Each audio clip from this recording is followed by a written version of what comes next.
अस्सलाम वालेकुम नाजरीन, INE टुडे न्यूज़ में आपका खैर मकदम है। आइए देखते हैं ये तफसीलात। तहफ़्फ़ुज़ जंगलात और माहौलियात से मुताल्लिक़ रियासत असम्बली की कमेटी का पहला इजलास आज स्पीकर पोचाराम श्रीनिवास रेड्डी की ज़ेर सदारत मुनक़िद हुआ। उन्होंने जंगली जानवरों को खुली आबो हवा की फराहमी पर जोर दिया। कमेटी के रुकन मौज़म खान ने जंगलाती इलाकों को सियाहती मरकज़ में तब्दील करने की तजवीज़ पेश की ताकि उससे रियासत को नई आमदनी पैदा हो सके। मजलिस के रुकन क़ानून कौंसल रियाजुल हसन आफंदी ने कहा कि यह मौजू इंतहाई अहम है, लेकिन इजलास से कबल कमेटी के अरकान को एजेंडा फराहम नहीं किया गया। నమస్కారం.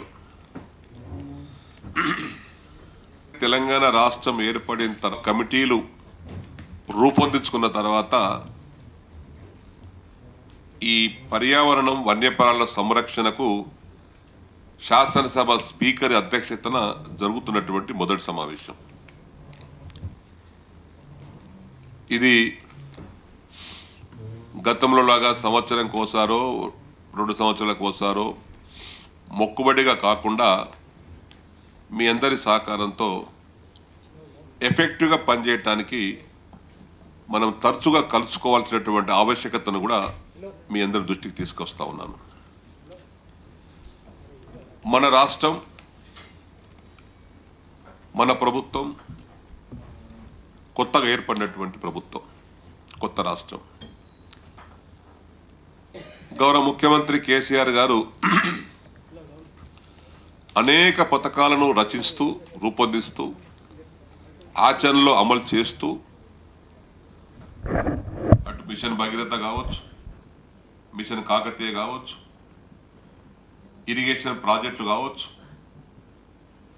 వీటన్నిటితో పాటు అత్యంత ఆవశ్యకత అవసరము ఉన్నటువంటి పర్యావరణ గురించి కూడా తెలంగాణ హరితారం పేరుతో గత 4 సంవత్సరాలుగా మనం అనేక కార్యక్రమాలు జరుపుకుంటా ఉన్నాం. అంటే అటవీ శాఖ ఇందులో ప్రధానమైన భూమిక పోషిస్తూ ఉంది. గ్రామ స్థాయిలో ఉన్నటువంటి ఫారెస్ట్ అధికారుల నుంచి మొదలుకొని రాష్ట్ర స్థాయి ప్రిన్సిపల్ సీసీ వరకు మీ అందరి ఇన్వాల్వ్మెంట్తో సహకారంతో 230 కోట్ల చెట్టు పెట్టాల్సినటువంటిది ఇప్పటికీ 177 కోట్ల చెట్టు పెట్టారు. ఇది గ్రేట్ అచీవ్మెంట్ ఎంటైర్ కంట్రీ. దీన్ని మనకు గౌరవ ముఖ్యమంత్రి గారు కలలు కన్నటువంటి తెలంగాణకు హరితారం అనేటువంటి దాన్ని మన పర్యావరణ కమిటీలో భాగం. అది this A part and parcel of this committee. మన కమిటీ యొక్క నిర్వహణలో ఇదొక ప్రధానమైనటువంటి పాత్ర. పర్యావరణాన్ని కాపాడుకోవడం, చెట్లు పెంచుకోవడం. अब तेलुगु समझ में आ रहा ना? थोड़ी थोड़ी आता मैं थोड़े 2 मिनट उर्दू में बात करूंगा बाद में. కాబట్టి దీన్ని మనం చాలా సీరియస్గా ఆలోచించుకోవాల్సిన అవసరం ఉంది. ఎందుకంటే మనిషి బతకాలంటే పర్యావరణం కాపాడుకోవాలి. నేను చాలా సందర్భాల్లో మినిస్టర్గా ఉన్న, అగ్రికల్చర్ మినిస్టర్గా ఉన్నప్పుడు ఆనాడు ఒకటే జిల్లా, ఉభయ జిల్లాలు లేకుండా మా యోగితరాని కలెక్టర్ గారు నేను ఈ హరితార ప్రోగ్రాం సందర్భంలో ఎన్నికల ప్రచారం మాదిరి వెళ్ళేవాడిని. నేనైతే నా జీప్ వేసుకొని, నా జీప్ కన్నీ పోస్టర్లు అంటేసి ఉదయం లేస్తే ఎన్నికల ప్రచారం జెండా కట్టుకుని ఎట్లా వెళ్తామో దీని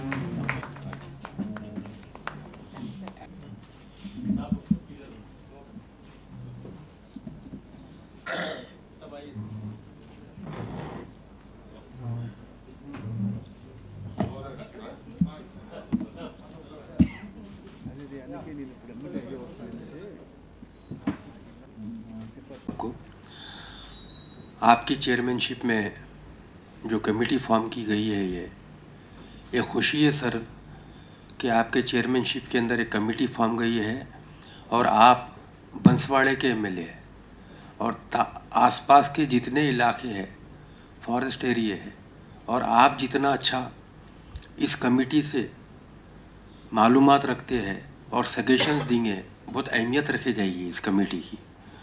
और सर सेकेंडली ये है, इंडिया के अंदर सबसे बड़ा जू पार्क जो है वो मेरी कॉन्स्टिट्यूंसी के अंदर आता है, अपना नेहरू जूलॉजिकल पार्क.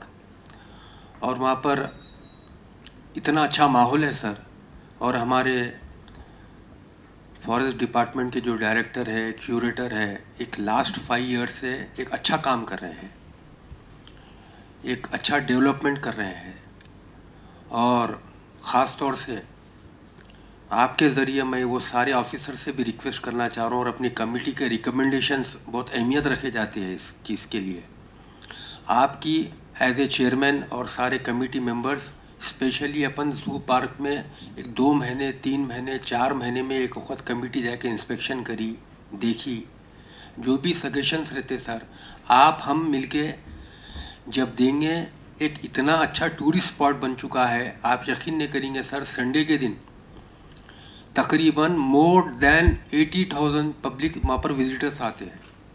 80,000 से ज़्यादा लोग आते हैं, क्या बोलते सर।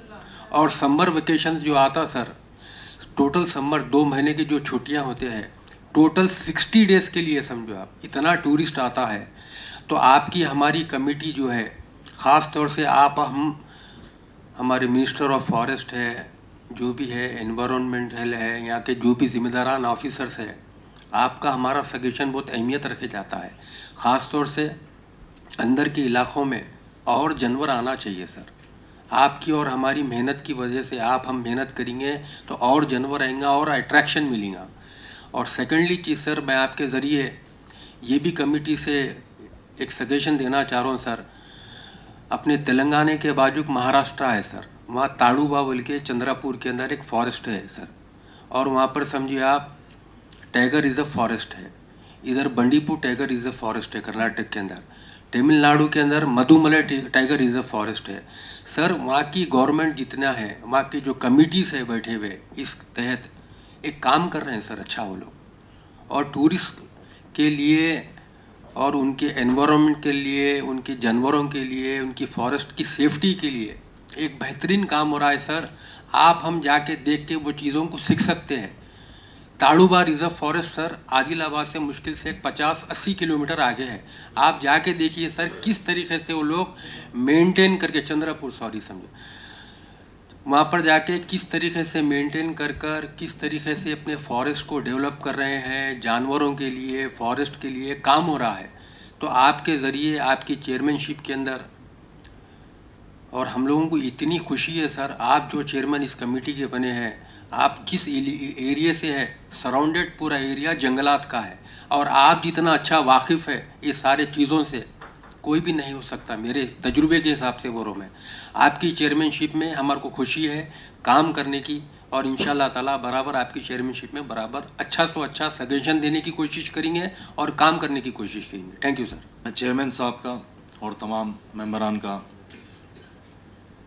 और तमाम यहाँ पे ऑफिसर्स को पेश करता हूँ।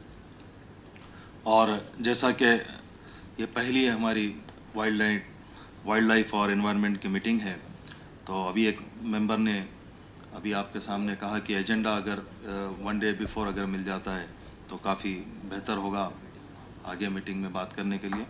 तो मैं आप तमाम का शुक्रिया अदा करता हूँ।